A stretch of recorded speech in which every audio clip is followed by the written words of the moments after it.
So, if your favorite part of World of Tanks is driving around the map and then getting shot and killed by tanks that you could not see and defend yourself against, then you're in luck because we have the Monster Mash event where you will get to experience that constantly. Oh, that's not your favorite part of World of Tanks? You don't enjoy being shot by tanks that you can't see or fight back against?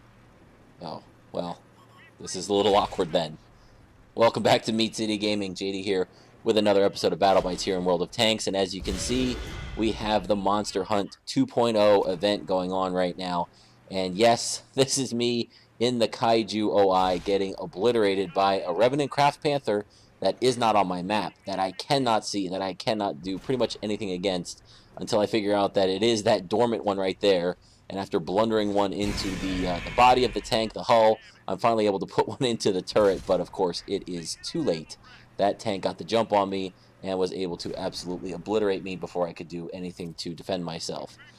So, as you can tell from the intro, this is going to be a heavy dose of salt coming with this episode. This is going to be basically a review and discussion of the Monster Hunt 2.0 game mode and game type. And I'm going to step through the problems that I see with the operation, and how I'm going to do it is I'm going to walk through each of the tanks that you can use. I'm going to start at what I think is the worst maybe and build up from there, and lay out the issues that I'm having and that I see with the game mode that prevent it from being fun and something that I really want to participate in and that I think may be affecting some of you guys as well. Again, this is just my opinion.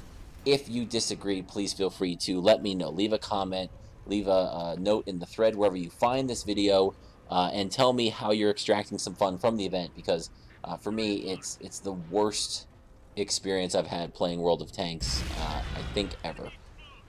So we're going to start with the Kaiju OI.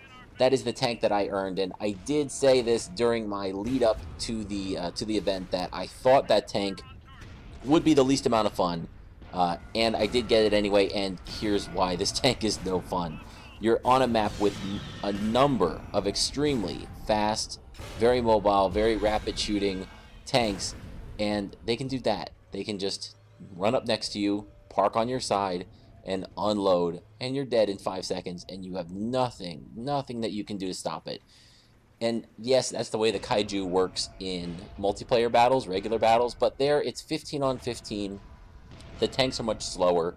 You have more assistance from your allies, and you can coordinate with your allies. And there's a big problem with that in this mode as well. But that's super frustrating. 90% of the tanks you're going to see are super fast, whether it's the Spectre or the lichen. And maybe you'll hit them once, but probably not. They're going to park on your side, and they're going to unload on you, and you are going to die. You do get equipped with a very high alpha. It is a fast traveling. It looks kind of like a lightning bolt as your main armament, but the accuracy is not good. And if you miss the one shot that you had, they're going to get on your side. And even if you hit, you're not going to one shot them. And then they give you this flamethrower as a second ammo type, like the Mark I had, but it doesn't help either. It's short range. You're extremely slow, so you're never going to catch anything to use the flamethrower. And if anything parks next to you on your side, the flamethrower doesn't have the gun depression to damage them anyway. So the Kaiju is just abysmal. If that's the tank you have, and it's the only one you have for this operation, save yourself the trouble. Don't play it. Play the Spectre instead, because it's going to be a really, really tough time. So we'll move on to the Spectre tank.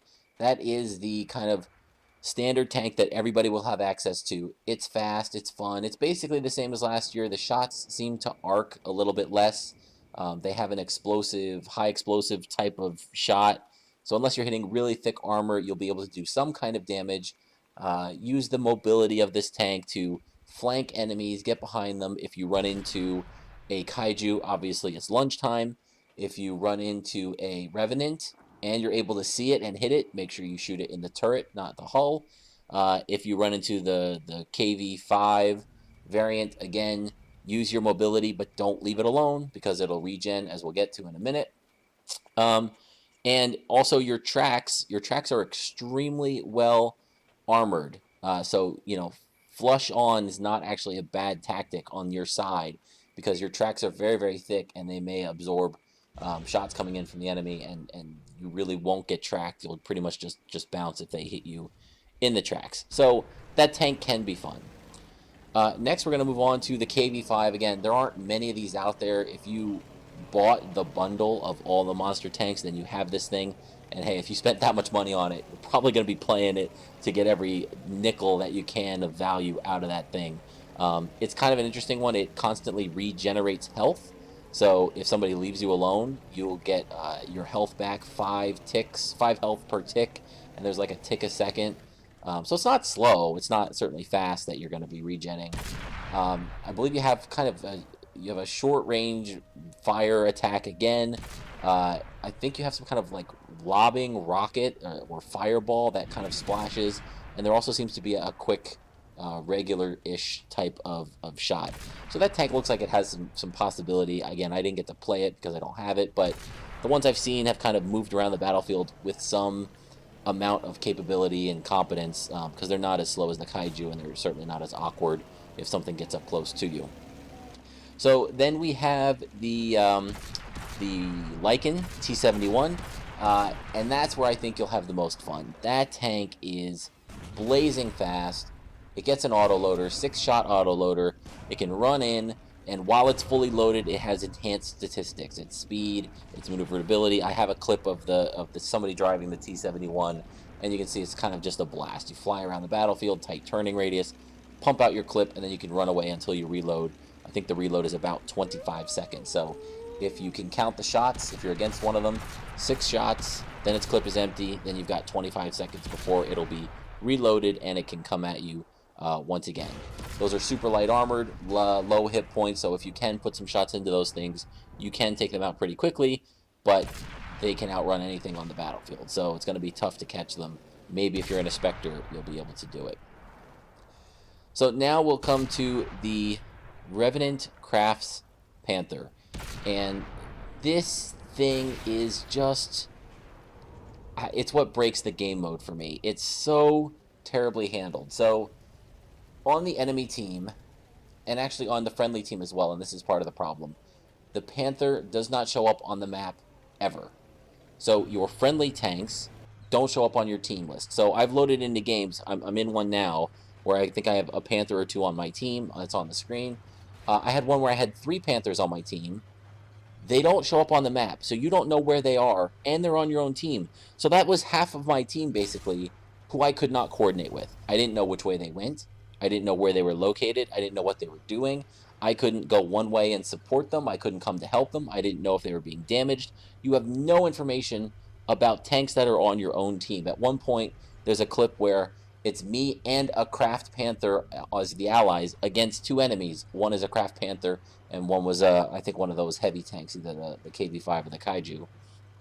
And again, I couldn't coordinate with my guy. It was 2v2. I needed to work with him to take out their tanks. I couldn't find him. I didn't know where he was on the battlefield. I didn't know what his health was. I didn't know what he was doing or anything like that. So the fact that you can't see your allies is just, it's tragic. It completely blows up any coordination that you have with those tanks, any amount of working together or trying to get something done. It seemed like a really, really poor decision to not be able to at least tell your allies if they're in a Craft Panther. So if you see one of these on the battlefield and you see it moving, if they're standing still, they look like a husk tank, like there are scattered all over the map. They're kind of everywhere. So, but if you see one moving, you have no idea if it's a teammate or an enemy. So you just got to start unloading in it. And if you see damage numbers, you'll be able to figure out whether it's an enemy tank or not. There are some tricks to taking out the Craft Panther and to locating the Craft Panther. First of all, make sure you have Sixth Sense on your tank. If you're running in the Spectre and you're running that stock crew that it came with, you won't have Sixth Sense, and it's gonna be a bad time for you. If you have Sixth Sense and you round a corner and your Sixth Sense goes off, you know that Craft Panther is somewhere on the alley that you just went down, right? That'll give you a little bit of a tip. So make sure you're running with a Sixth Sense crew. But in addition, auto lock will still work, lock on. So if you're hitting your lock on button and the gun locks onto something, it'll lock onto the Craft Panther even if you don't know it's there. Your auto lock will. The other thing you can do is if you click on the Xbox controls, I think it's left bumper, which requests fire. In the normal game mode, you click that and it'll request fire at that target.